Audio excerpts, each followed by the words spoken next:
Hello, Catalina Foothills Church, and this is Rob Penley sitting in for John Stone.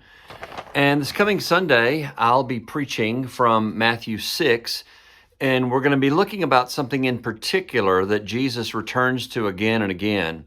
You know, I'm reminded in thinking about Jesus's use of words here. When my children were younger and they would get busy telling a story, they would often say the word like a lot. Like they would say it like every other word. And so what I would do when they were telling a story about something that happened at school, I would start counting how many times they had said like this, like. And that was my little shaming technique, which we can debate another time. But I notice when Jesus is giving his words on the Sermon on the Mount, how he repeats again and again something, and it makes me want to sit up and pay attention. And that's what we're going to do together on Sunday morning. But notice this. Jesus says, beware of practicing your righteousness before other people in order to be seen by them. In order to be seen by them. That's chapter 6, verse 1. Again, in 6:2, he says, be careful about doing something to be praised by others. In verse 5, he says, some people like to stand and pray that they might be seen by others. Then he says some people like to pray a lot of words, verse 7, so that they might be heard by others. And then finally about fasting in verse 16, he says, when you're fasting, don't disfigure yourself in order to be seen by others. So throughout this first part of Matthew 6, you see him again and again talking about doing your righteousness in order to be seen by others. And if you're counting, Jesus does it 5 times there.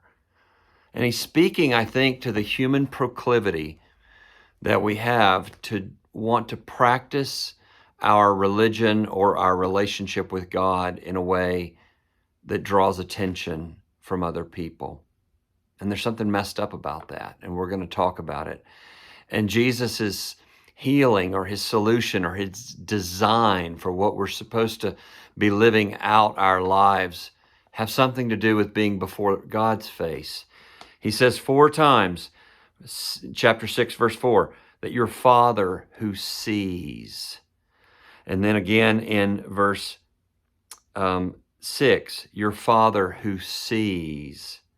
Again, in verse 8, your Father knows. And then finally, in verse 18 about fasting, that your fasting will be seen by your Father. So Jesus is getting at this temptation we have to want to live our relationship with God in a way that's noticed by others as the primary objective. And Jesus is campaigning for a righteousness that is before God and isn't consumed with others noticing of it. So that's what we'll look at. I encourage you to read Matthew 6, 1 through 18 as you go through the week. And Jesus really does. He puts his finger on a strange and damaging pattern that we tend to all fall into, and then he opens up the way of life, which is simply living out our relationship with God before God and finding the freedom therein. You guys have a great Tuesday.